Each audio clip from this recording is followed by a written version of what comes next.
तसिदेले नमस्कार तिब्बत टिभीको नेपाली प्रसारणमा स्वागत छ। यस हप्ताको तिब्बत परम पावन दलाई लामा ज्यू र केन्द्रीय तिब्बती प्रशासनको साप्ताहिक समाचारका साथ म लिडर सङ्पो उपस्थित भएको छु।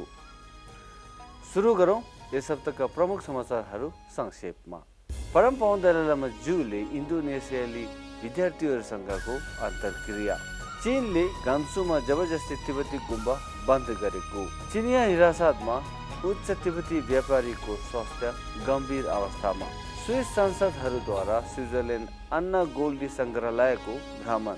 तिब्बती दूतावास ताइवानका प्रतिनिधिले ताइवानका पूर्व राष्ट्रपति चेन हुई बियनसँग भेट। भारतमा भएका तिब्बती स्कुलहरू कक्षा 10 बोर्ड परीक्षामा उच्च प्रतिशत परिणाम दर्ता। अब समाचार विस्तारमा। परम पावन दलाई लामा ज्यूले यस हप्ता बुधबार 1000भन्दा बढी इन्डोनेसियाली विद्यार्थीहरूसँग कुराकानीको क्रममा अन्तर धार्मिक सद्भाव बढाउने आफ्नो प्रतिबद्धताको बारेमा बोल्नुभयो। Some say there is God, some say no God. But these simply method. Real aim is we should be more compassionate person, sensible person. So all major religious tradition, you see, carry ultimately same message and use different philosophy. यस कार्यक्रम नुसन्तरा धर्म पुस्तक महोत्सव जो इन्डोनेसियाली कदम छोलिङ समुदायको साथ सुरु गर्नको लागि थियो। गान्सु प्रान्तका स्थानीय अधिकारीहरूले भिक्षुहरू र भिक्षुनीहरूलाई जबरजस्ती हटाइदिए र 31 जुलाई 2021मा खर्मर नामक तिब्बती गुम्बा बन्द गर्न आदेश जारी गरेका थिए।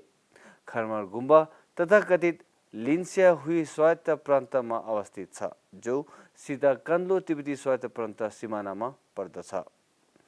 एक चिनिया मिडिया आउटलेट मिङदेको अनुसार योङजिङ काउन्टी सरकारले भिक्षुहरू र भिक्षुनीहरूलाई गुम्बाबाट बाहिर निकल्न ठुलो सङ्ख्यामा प्रहरी पठाएको थियो र यो 21 र 22 जुलाईमा सी जिनपिङको तिब्बत भ्रमणपछि कुनै दिनभित्र भएको थियो।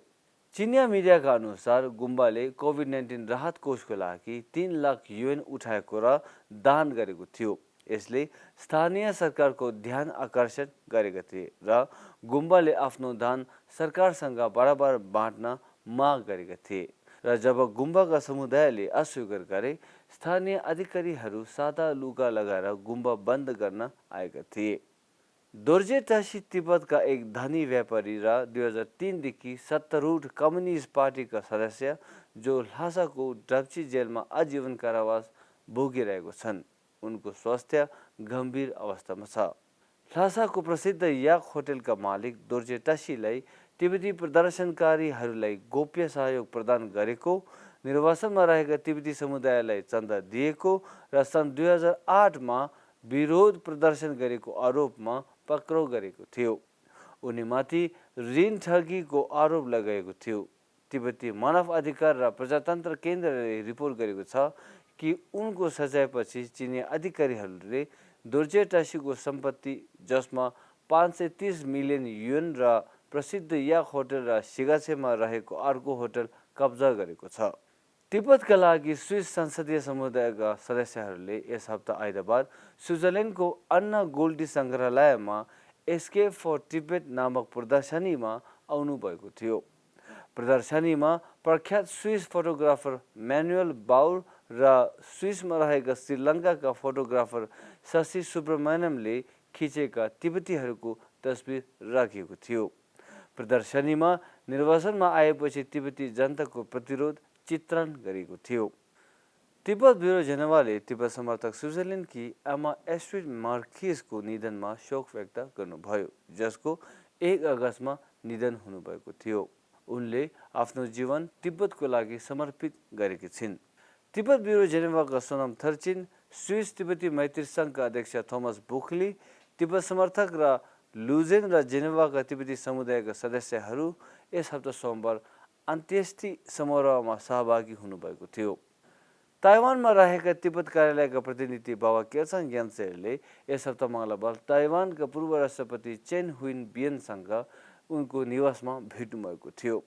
प्रतिनिधि केर्सन ग्यान्से तिब्बतमा अमेरिकी सरकारद्वारा पारित तिब्बत नीति र समर्थन अधिनियमबारे उहाँलाई जानकारी गराउनुभयो। उनले भर्खर सिक्योङको निर्वाचन, केन्द्रीय तिब्बती प्रशासनको महत्त्व, परम्परा दलाइ लामा जुगको चौथो प्रतिबद्धता, प्राचीन भारतीय ज्ञानको पुनरुद्धार र तिब्बती दूतावास ताइवानको पहल, विशेष गरी चिनिया भाषामा तिब्बत र तिब्बत सम्बन्धी विषयहरूमा प्रकाशित किताबहरूको बारे जानकारी गराउनुभयो। बैठकले ताइवानी संसदका सदस्य कोको वनले साझीकरण गरेका थिए, जसले तिब्बती आइसी भिजाको अवधिमा तिब्बती विद्यार्थीहरूले पारेको कठिनाइहरूका लागि समाधान गर्न सहयोग गर्ने वाचा गरेको थियो। पूर्व राष्ट्रपतिले संसद सदस्यलाई यस मामिलामा आफ्नो समर्थन र सहयोग प्रदान गर्न आग्रह गरेका छन्। तिब्बती स्कुलले कक्षा 10 बोर्डको परीक्षामा 100% नतिजा दर्ता गरी विगतका सबै रेकर्ड तोडेका छन्।